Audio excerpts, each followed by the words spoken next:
আসসালামু আলাইকুম। রাহি রাইফা ব্লগ চ্যানেলে আরও একবার তোমাদেরকে ওয়েলকাম জানাচ্ছি। কেমন আছো সবাই? আশা করি কাছে এবং দূরে যে যেখানে আছো আল্লাহর অশেষ মেহেরবানিতে তোমরা সবাই ভালো আছো। আমিও আল্লাহর রহমতে তোমাদের দোয়ায় বেশ ভালো আছি। তো বরাবরের মতো নতুন আরও একটি দিনে নতুন আরও একটি ব্লগ ভিডিও নিয়ে চলে আসছি তোমাদের মাঝে। তো আশা করছি আমার ভিডিওটি তোমাদের ভালো লাগবে। তো আজ আমার ছেলেকে বাজারে পাঠিয়ে দিয়েছিলাম। ছেলে নিয়ে আসছে কয়েকটা সবজি, কাঁচামরিচ শেষ হয়ে গেছিলো। তাই আমি কাঁচামরিচগুলো বোটা ফেলে দিচ্ছি, কারণ কাঁচামরিচগুলো যদি বোটা সহ রেখে দিই তাহলে দেখা যায় কাঁচামরিচ পচে যায়। সেজন্য কাঁচামরিচগুলোর আমি বোটা ফেলে দিব। ছোটো মানুষ বাজার যাই করছে তাই আর কি অনেক। তো কাঁচামরিচগুলা বেশি একটা ভালো না, তাও যাই হোক আলহামদুলিল্লাহ পচা না, চিকন চিকন মরিচ। তো যাই হোক আমি একটা একটা করে বোটাগুলো ফেলে দিচ্ছি, কারণ ওভাবে যদি রেখে দিই দেখা যায় পচে যায়। আর তাড়াহুড়ার সময় বোটা ফেলিয়ে কেটে রান্না করতে অনেক সময় চলে যায়। সেজন্য আমি কাঁচামরিচ এভাবে বোটা ফেলে দিয়ে তারপর ধুয়ে পরিষ্কার করে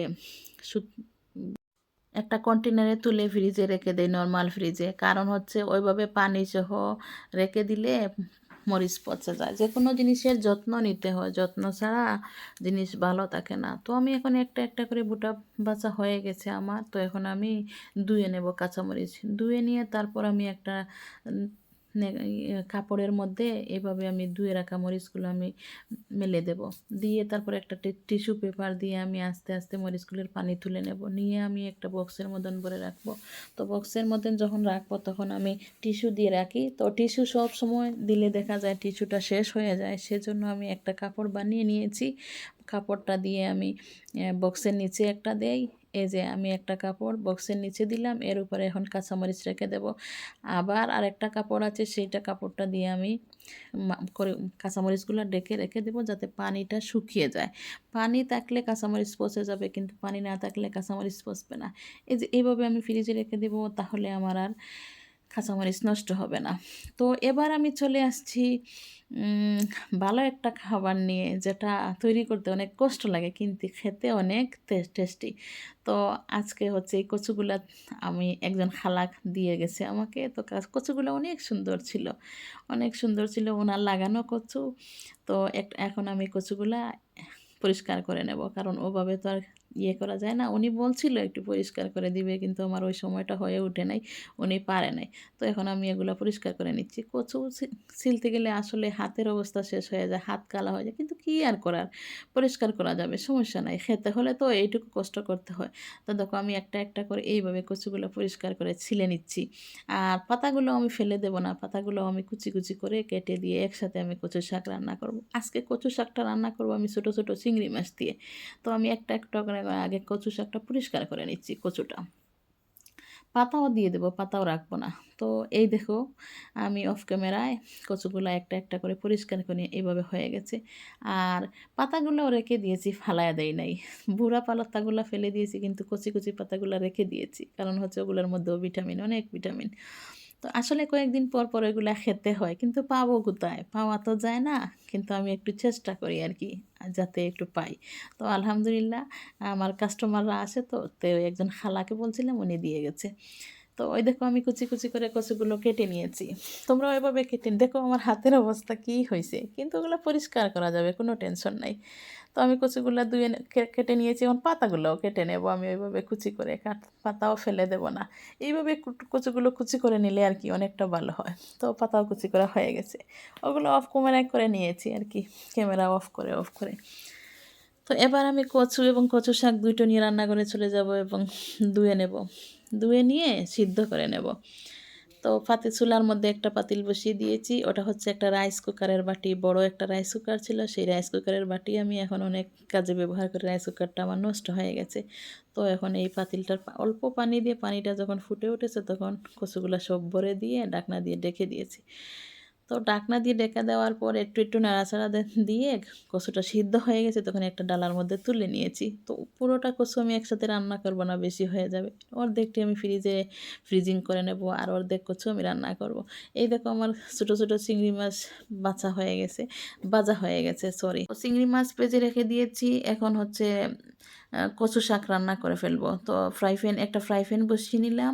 ফ্রাই প্যান বসিয়ে নিয়ে এখন আমি দিয়ে দেব পেঁয়াজ, কাঁচামরিচ আর হচ্ছে রসুন কুচি কুচি করে কেটে এখন তেল তেল দিয়ে দিলাম, দিয়ে এখন পেঁয়াজ, রসুন, কাঁচামরিচ এই 3টা উপকরণ আমি দিয়ে দিলাম তেলের মধ্যে। দিয়ে ওগুলো ভালো করে নেড়েচেড়ে পেঁয়াজটা নরম হওয়া পর্যন্ত নেড়েচেড়ে ভেজে নেব।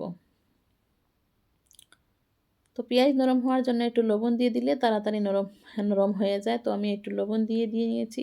এখন দেখো আমার পেঁয়াজ, কাঁচামরিচ, রসুন 3টাই নরম হয়ে গেছে, ভাজা হয়ে গেছে। এখন আমি সিদ্ধ করে রাখা কচুটা দিয়ে দিলাম। এখন কচু দিয়ে ভালো করে নেড়ে চেড়ে নিতে হবে আমাকে। আর হচ্ছে হলুদ দিয়ে দেবো এখন, কারণ কালারটা তো কেমন দেখাচ্ছে সেজন্য হলুদও দিয়ে হলুদ তো দেওয়াই লাগবে তরকারি রান্না করতে, কিন্তু হলুদটাও দিয়ে দিলাম। এখন ভালো করে নেড়ে চেড়ে মশলার সাথে কচু শাকটা মিশিয়ে নেব। দেখো আমার ভালো করে সিদ্ধ হয়েছিল, আর আমি কেটেছিলাম তো একদম ছোট ছোট করে কুচি কুচি করে, সেজন্য কীরকম দেখাচ্ছে, মানে সিদ্ধটা হয়ে একদম সুন্দর হয়েছে। বেশি সময় আমার লাগবে না কচু রান্না করতে। আমি এক ফোঁটাও পানি ছোঁয়াবো না কচুর মধ্যে। তো এখন আসলে একটু বৃষ্টি দিচ্ছে তো সেজন্য কচুটা হয়তো গলা ধরতে পারে, সেই জন্য আমি একটা উপকরণ দেব, সেই উপকরণে যাতে কচু গলা ধরবে না। আর এখন হচ্ছে ঢাকনা দিয়ে ডেকে দেখো পানি উঠছে, কিন্তু আমি এক ফোঁটা পানি ছোঁয়াইও নি আর ছোঁয়াবও না, কারণ পানি দিলে গলা ধরে। আর তারপরেও আমি একটা জিনিস দেব তোমাদেরকে বলছি, যাতে সাধারণত তো লেবুর রস থাকলে লেবুর রস দিলে দেখা যায় কচু আর চুলকায় না, কিন্তু আমার কাছে লেবুর রসটা ছিল না, সেজন্য হোয়াইট ভিনেগার ছিল। আমি এই বোতলের মুখাটা দিয়ে 1 মুখা হোয়াইট ভিনেগার আমি দিয়ে দিলাম, যাতে কচুটা গলা না ধরে। কখনো গলা ধরবে না, চুলকাবে না এইভাবে দিয়ে দিলে।